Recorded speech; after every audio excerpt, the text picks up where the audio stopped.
한국 현대소설의 생태 비평적 이해 곽경숙. 자연이 인간에게 철학, 과학, 윤리, 종교 등 여러 영역에서 사고의 원천이 되어 왔으나 근대 이후 과학기술의 등장과 함께 도구적 대상으로 전락하고 말았다. 그러나 문학은 다른 학문 영역과는 달리 그 본질적 특성으로 인해 자연과의 친화력을 여전히 간직하고 있다. 작가는 자연 속에서 아름다움을 찾으며 자연을 잃어버린 현대인들의 고통과 소외를 텍스트 속에 그려내고자 한다. 심층 생태주의에서는 생물권 안의 모든 사물은 살아가고 번영함에 있어서 똑같은 권리를 가지며 큰 자아 속에 작은 자아를 실현함에 있어서도 같은 권리를 지닌다고 주장한다. 여기에는 생태계의 모든 유기체들이 본질적 가치에 있어서 평등하다는 인식이 내포되어 있다. 그러므로 우리가 자연에게 해를 입힌다면 그것은 곧 우리 자신들에게 해를 입히는 것이 된다. 인간과 비인간 사이에는 어떤 경계도 없으며 모든 것은 상호 관련되어 있다. 171페이지. 이튿날 아버지의 맞삼촌과 나는 미리 할아버지께서 정해놓으신 맷자리에 향자를 산역군에게 이르기 위해 산으로 올라갔다. 거기서 우리는 이상한 광경을 목격하고 놀라고 말았다. 맷자리 둘레에 큰 소나무들이 부러져 축축 늘어져 있는 것이 아닌가. 어제 오늘 바람이라고 본 일이 없다. 그것이 이 산에만 세찬 바람이 불었단 말인가? 그렇다면 어째서 다른 나무들은 아무렇지도 않은 채 여기 맷자리 둘레에 굵직굵직한 나무만이 부러졌단 말인가? 그것도 모두 맷자리를 향해서 어떤 영문인지 몰라 하다가 마침내 우리는 이렇게 믿었다. 운명하시는 순간 할아버지의 마음은 이 선산 소나무들에게로 와 계셨다. 그러자 여기 맷자리 가까이 섰던 큰 소나무들이 주인의 잃은 서름에 자기 자신의 가지를 뚝뚝 부러뜨린 것이다. 한 사람의 정신력의 작용이란 능히 이럴 수도 있는 것이라고. 둘레의 큰 소나무가지들이 부러져 축축 늘어져 있는 것에 대해 주인을 잃은 서름에 자기 자신의 가지를 뚝뚝 부러뜨린 것이라 여긴 화자의 생각에서 주술적 요소도 느껴지지만 인간과 자연의 동화가 이보다 더 잘 드러난 것도 없어 보인다. 차별성 너머에 존재하는 생명의 근원적 동일성과 가치를 알고 있었던 할아버지와 소나무들의 관계는 영적인 교감마저 나눌 수 있는 한 몸의 관계라 할 수 있다. 그러므로 할아버지의 죽음이 나무들의 죽음으로도 이어진다는 논리도 성립 가능한 것이다. 제3장 산업화 이후의 소설에 나타난 생태의식. 산업화 이후의 소설에 나타난 생태의식, 산업화 초기 소설에 나타난 생태의식, 환경 생태 문제가 우리 삶에 깊숙이 들어와 충분한 공감대를 형성하게 된 것은 그리 오래된 일이 아니다. 근대의 산물이라 할 환경 문제는 근대화 과정이 길었던 서구에서는 그만큼 빨리 전면에 부상했지만 우리의 경우는 뒤늦게 드러난다.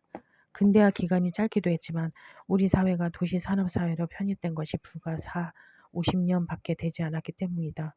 우리 사회의 근대화는 제국주의 열강의 압력에 의한 문호 개방에서 비롯되지만 이후 수용과 거부가 일관되게 이루어지지 못하다가 일제가 받아들인 근대화를 중역적으로 받아들이게 됨으로써 타율적 기반 위에서 기형적으로 이루어지게 된다.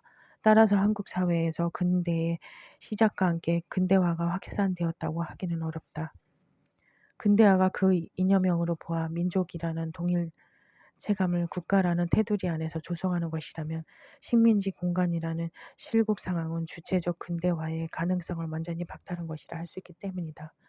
이러한 이유에서 한국 사회의 실질적인 근대화는 일제강점기와 8.15 광복 6.25 등의 과도기를 지나 경제개발 계획과 함께 시작된 1960년대에 들어 본격적으로 시작되었다고 할 수 있다. 따라서 환경 생태 담론 또한 근대의 폐해가 가시화되기 시작한 1970년대에 발화되어 산업화가 어느 정도 정착한 1990년대에 들어서면서 본격적으로 확산되는 경향을 보인다. 환경 생태 담론이 확산하면서 등장한 생태문학과 생태문학론은 이제 어느 정도 본격적인 규대에 오른 것으로 보인다. 하지만 아직도 생태주의를 구현한 문학을 지칭하는 용어가 통일되지 못한 채 여러 가지로 혼용되고 있다. 개념도 정확하게 정립되지 못한 실정이다. 이 장에서는 산업화가 본격화하기 시작한 1970년대 소설을 대상으로 산업화 초기에 나타난 생태의식의 양상을 고찰하고자 한다. 특히 산업화가 초래한 파괴 상황 속에서 인간과 자연의 관계는 어떻게 자리매김하고 생태의식은 어떠한 양상으로 전개되는지 살펴볼 것이다. 디스토피아적 현실의 폭로. 근대의 신념에 기초하여 한국 사회는 빈곤 문제 해결에 초점을 두고 본격적인 근대화 작업에 착수한다. 1962년부터 4차에 걸쳐 진행된 경제개발 5개년 계획은 연평균 9.7%의 경제 성장과 1977년 1인당 국민소득 1,000달러, 수출 100억 달러를 달성하는 등 괄목할 만한 성과를 기록하고 공업과 중화공업의 비중이 각각 농업과 경공업을 능가함으로써 한국 사회를 도시 중심의 산업사회로 급격하게 변모시킨다. 하지만 산업화와 도시화를 개발 전략으로 삼아 추진한 경제개발은 대규모의 자연 파괴를 전제로 한다. 성장을 기치로 마구잡이 개발을 하면서 자연 공간은 심하게 훼손되기 시작했고 공해방지 시설에 대한 투자는 경쟁력 악화로 이어진다고 생각한 정부가 환경오염 방지에 방임적 태도를 보임으로써 환경 파괴는 가속화하기 시작한다. 이로 인해 대기 오염이나 오폐수로 인한 농작물 피해로 나타나던 환경 파괴가 인간의 몸에까지 나타나면서 환경 폐허로 인한 생존의 문제는 우리의 의식 속에 큰 두려움으로 자리하게 되었다. 소설을 통해 생명의식을 확산하려는 의도가 강할 때 가장 먼저 떠오르는 것은 파괴 상황을 고려하지 않은 생각일 것이다. 생태적 파괴 현상을 사진을 찍어 낱낱이 고발함으로써 생태학적 자강을 일깨우듯이 소설을 통해 구체적 훼손 사례를 보여줌으로써 동일한 목적을 달성하자는 것이다. 김용성의 사해 위에서 1976년은 유해를 뿌려달라는 아버지의 유언조차 따를 수 없을 정도로 부패되고 썩어버린 바다의 이미지를 충격적으로 고발함으로써 생태소설의 서장을 연다. 바다는 짙은 잿빛을 띠며 죽어 있었다. 그것은 마치 선사시대 거대한 짐승의 시체처럼 소리 없이 누워 있었다. 구름은 태양을 가렸고 수면 위에는 바람 한 점 스치지 않았다. 길게 육지를 파고들어 물고기를 이루는 곳에 강물이 흘러들어오고 있었으나 유심히 눈여겨보지 않으면 그것도 움직이는 것 같지가 않았다. 다만 움직이는 것은 하구에 우뚝 솟은 공장 굴뚝들을 통해 솟아오르고 있는 여러 개의 불기둥뿐이었다. 불기둥은 밤낮을 가리지 않고 여기 바닷물 위에 붉은 그림자를 던지고 있었다. 그래서 때때로 용암이 솟아오르듯 바닷물이 이글이글 타오르는 것이 아닌가 하는 착각을 불러일으키고는 하는 것이었다. 그렇다고 바다가 살아있다는 생각은 들지 않았다. 그 붉은 그림자들은 바다를 서서히 죽이고 드디어는 죽어버린 죽음의 사신이었다. 그 흔한 갈매기조차 잿빛 바다 위에 너울거리는 붉은 그림자들을 두려워하고 날아오지 않았다. 바다는 삶과 죽음이 넘실대는 근원적 공간이다. 수많은 생명체를 먹여 살리는 생명의 젖줄로서 바다는 오랜 시간 인간과 함께 해왔다. 하지만 수많은 사람들로 북적거려야 할 풍요로운 삶의 터전 바다는 고요만이 감도는 거대한 죽음의 공간으로 변해버리고 만다. 살아있음을 감지하게 하는 미동조차 부재한다. 선사시대의 거대한 짐승의 시체처럼 소리 없이 누워있는 바다 이미지는 엔트로피가 최대화한 열사 상태를 환기시킨다. 불기둥으로 상징된 산업 중심의 경제개발 정책으로 인해 밤낮을 가리지 않고 끝없이 사용 가능한 자원을 사용 불가능한 쓰레기로 바꾸면서 영원한 정지 상태인 종말에 이른 모습이다. 인간의 삶의 질을 향상시킨다는 명분으로 추진한 산업화, 근대화가 역설적이게도 바다를 죽이고 그것을 젖줄로 살아가던 인간마저 살 수 없는 황폐한 공간이 디스토피아의 세계를 변모시켰던 것이다. 이 소설에서 황폐화된 마을을 지키는 사람이 힘있는 성인 남자가 아니라 소년과 노인이라는 점에 눈이 뜬다. 그들은 산업화의 대열에 합류할 수 없는 무력하고 소외된 주변인이다. 하지만 노인이란 존재는 힘과 권위의 상징인 아버지와 달리 비록 육체적으로는 연약하나 인생 경륜을 통해 상처받은 존재를 품고 위로할 수 있는 사람이다. 그의 내면에는 인간과 자연의 조화로운 공생을 도모한 전통적 자연관이 여전히 잔재한다.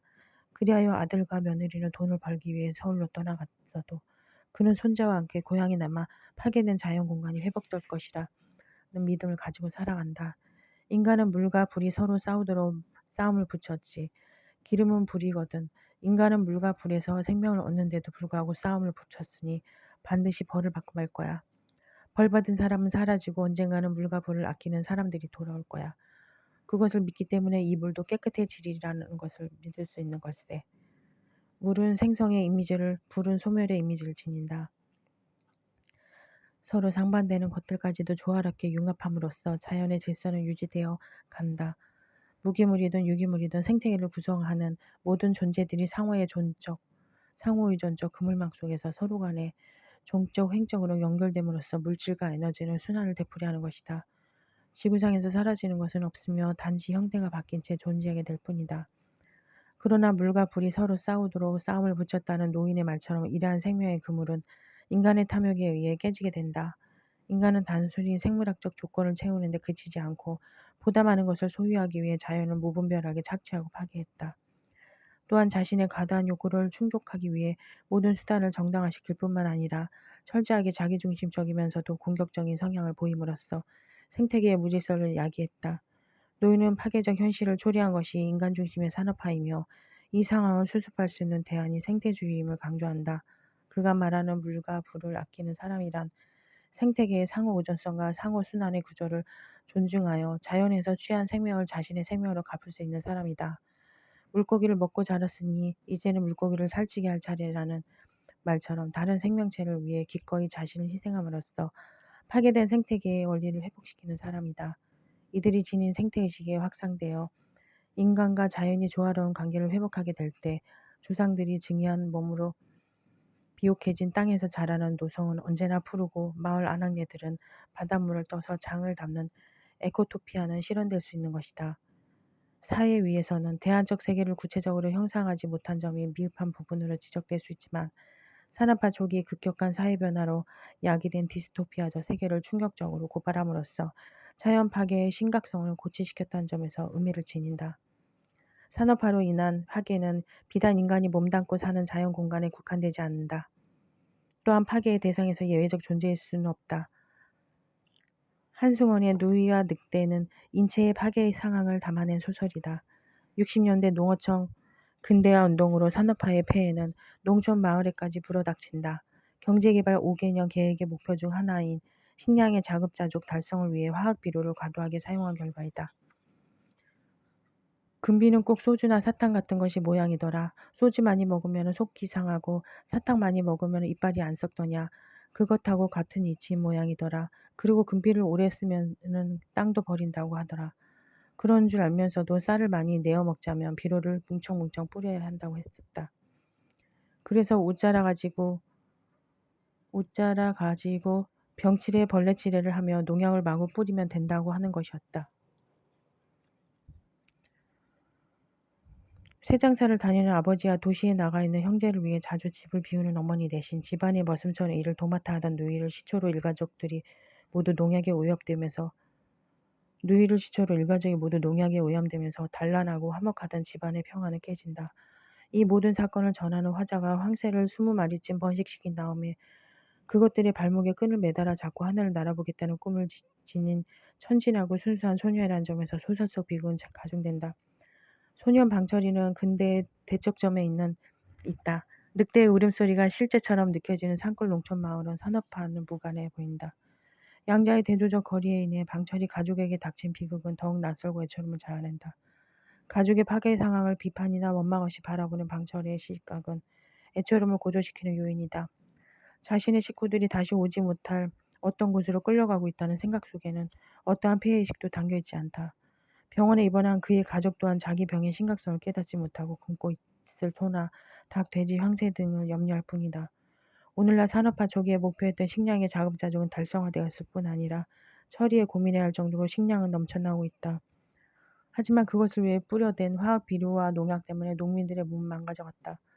무지로 인해 근대화에 대열에 합류했을 뿐인 농민들에게 주어진 대가는 근대를 기획한 사람들이 받는 대가에 비해 실로 가혹할 그지 없다.